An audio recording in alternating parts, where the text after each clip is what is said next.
Bonjour, aujourd'hui je vais vous présenter un des 3 kits que j'ai du Trou Noir. Et comme vous voyez à l'écran évidemment, il s'agit donc de la maquette du robot Vincent. Petit robot sympathique de ce film qui l'est beaucoup moins.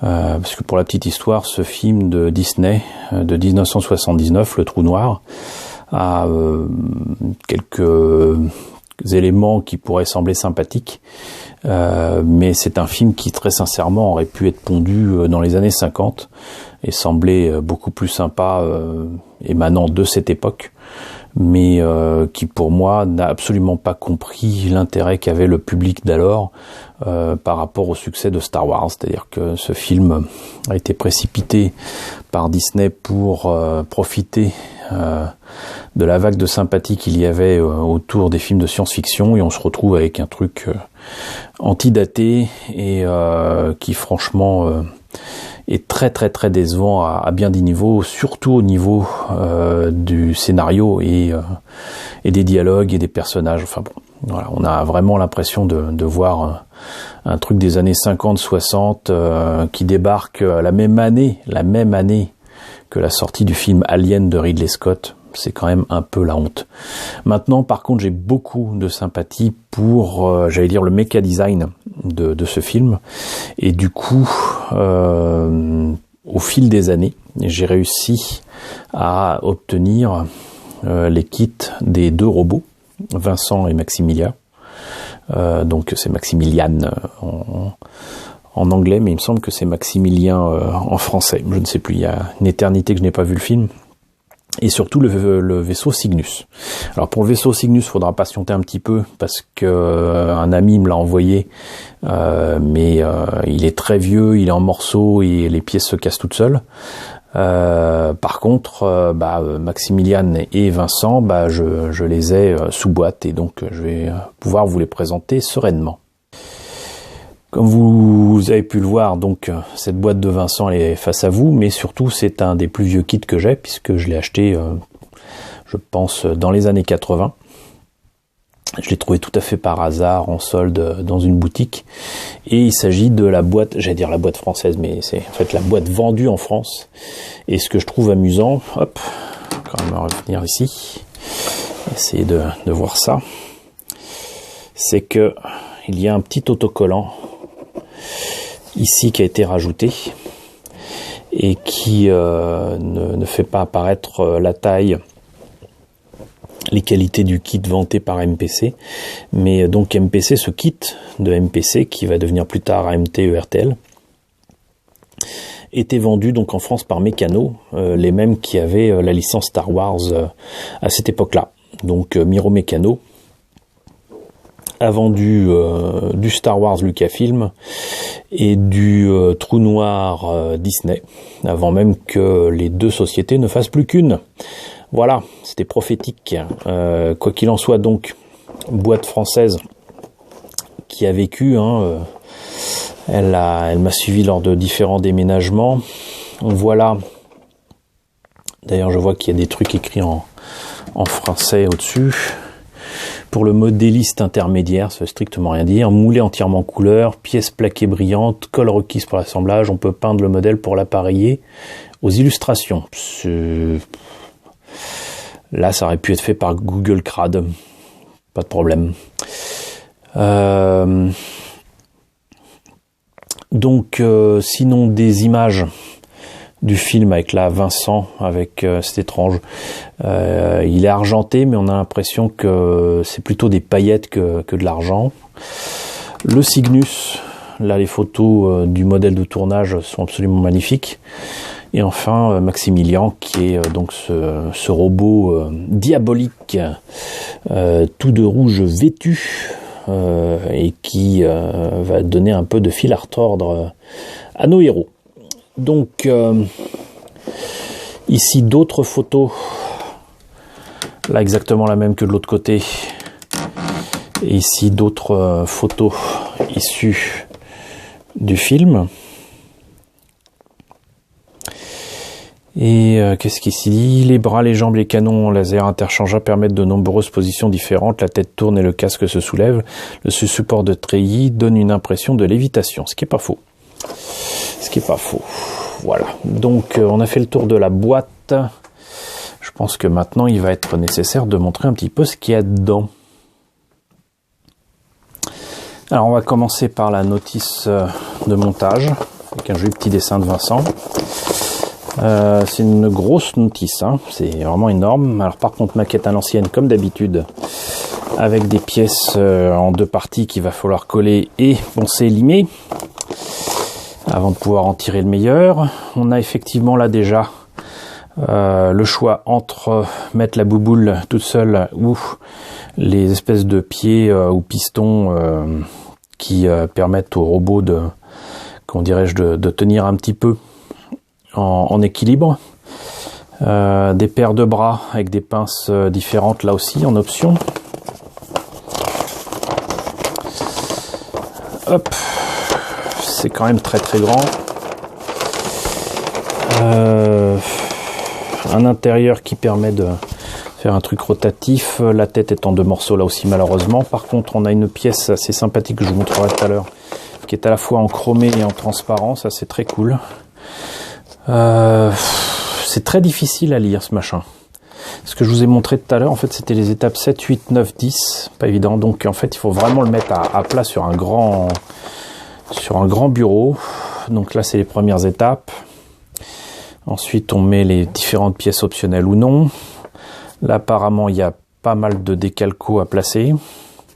Et enfin, on le met sur le support qui lui donne l'air de l'éviter. Je ne comprends pas, c'est la même chose dans les deux sens. D'un côté c'est en anglais et de l'autre côté c'est en français. Bon, pourquoi pas? Pourquoi pas? Donc c'est exactement la même chose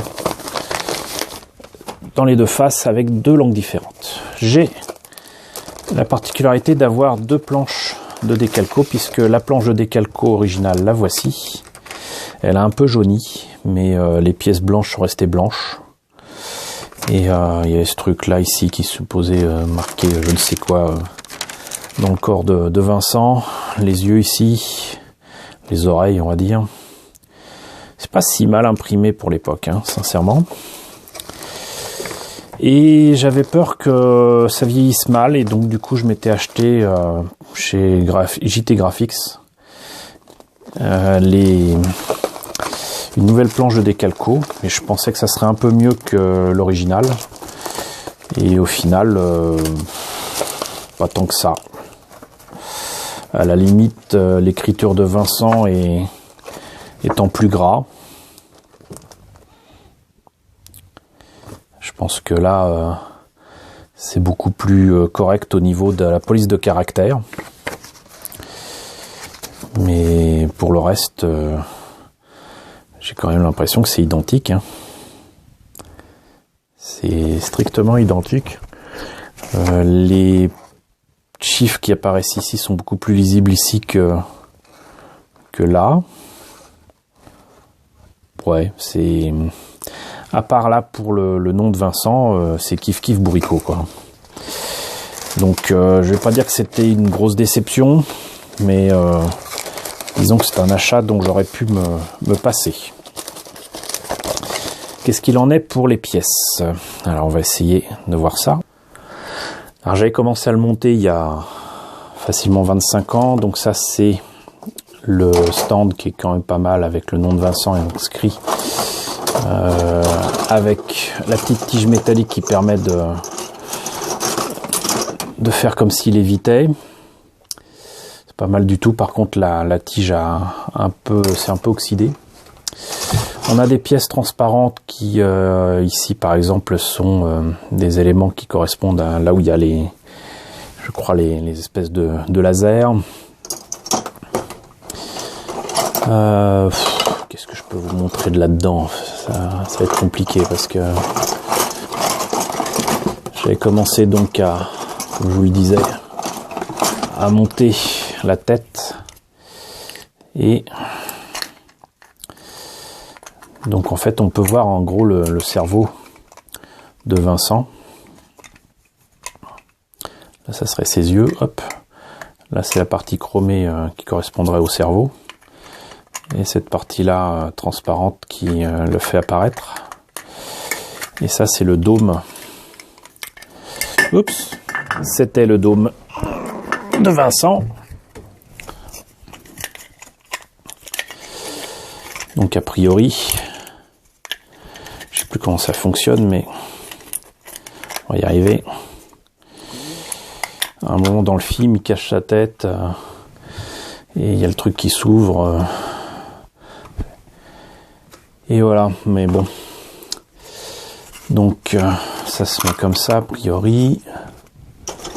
Hop là.